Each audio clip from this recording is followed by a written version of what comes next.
I only looked once. The first time I heard tapping on my window, it was very faint and very slow. Slowly turning around in my bed, my eyes focused on the window, and I regret it even now. If I just hadn't looked, so much could be different. The sight made the skin around my eyes stretch backwards and farther away than they had ever gone before. My mouth widened to release the loudest scream, but no noise came out. My pupils grew thinner until they were mere dots, my neck pushing backwards to get away. We stared for minutes.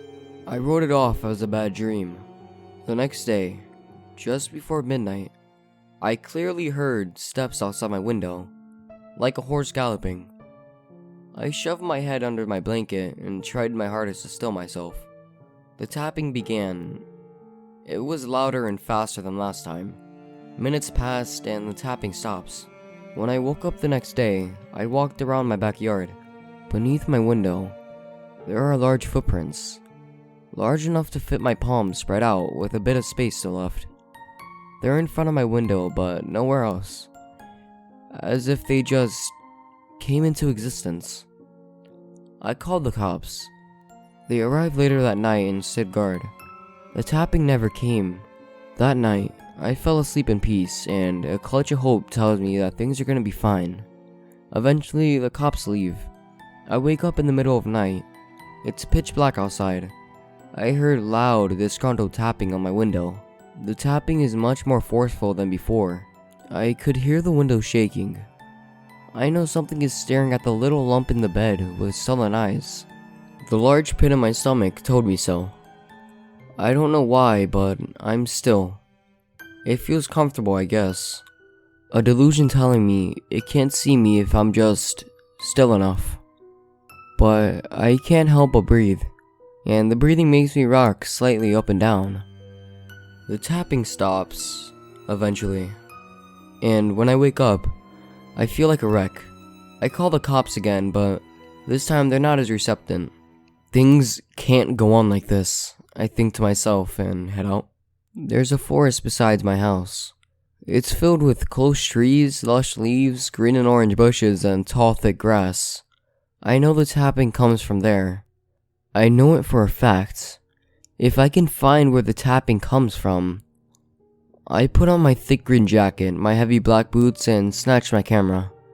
The tracks must have been hidden, but not perfectly. I see trampled plants, broken sticks, and destroyed mushrooms. This would look common in any other scenario, but to me right now, it's clues. I see a cave opening. It's a black door of air rimmed by a gray pointy stone. I hear a distinct noise as I approach it. It sounds like an old man with a high-pitched voice, heaving loudly. I've never heard anything like it. My gut feels sick. The sound is just wrong. I take a step back into the cave, my legs disappearing into the cold abyss as if the darkness bit it off. A spark of energy shoots through my body. Everything in me is telling me not to go in. I take a few steps and the darkness involves me. I tread, feeling my way up forward, and then my legs hit up against something. I tumble down the cave until I hit up against the wall, the heavings turning into heavings. I could hear it all around. I grabbed my camera and took a shot towards the noise. The flash lit up the corridor. I caught my gasp. On the floor, layers of people with horns lay asleep.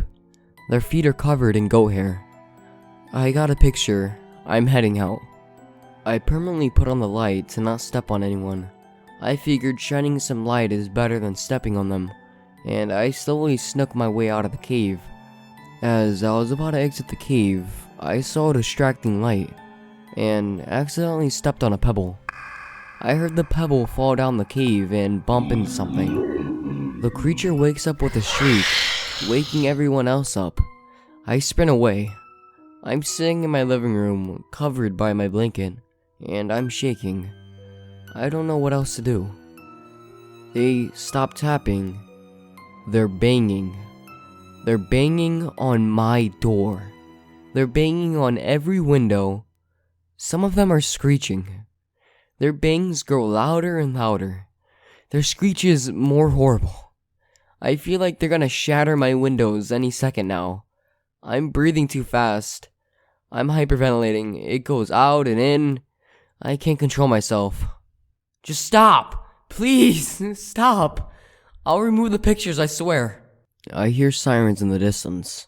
The banging stops, and I hear them run towards the forest. Thank God, I'm saved.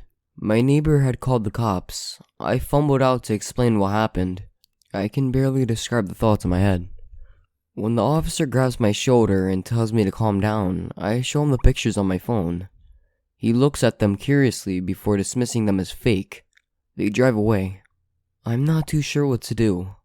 I don't know what they want from me. I'm sitting on my chair, staring at my window. I don't care anymore. I'll look them in their eyes. I'll recognize them. I can't live the rest of my life in fear. I cannot and I will not. The clock ticks. Each second draws us closer to midnight. I feel myself wanting to get in bed and cover my head, but no. I won't do it this time. I'm going to look, even if it's the end of me. I will look. I blink and they're all standing out there. 5 large, tall, hollowed out faces staring right at me. We make eye contact, but I hold my ground. They're angry. They're showing their teeth. They bring their large, rotten hands up to the window. Nails that have grown for ages on them. They bang and they bang. And for 3 minutes, they're just banging on my window. A sprick appears on my window, like lightning. Then another one, and then the window shatters. They reach for me with their long hands and grab me, pulling me out. I scream and jerk and kick, but it doesn't matter. I'm one of them now. I don't know what they did exactly, but I've changed. I'm no longer human. I no longer have fingers. I feel my consciousness, my humanity fading away. I'm typing this up on my phone whilst I still can. I have a warning for you all. If you hear tapping on your window, don't look.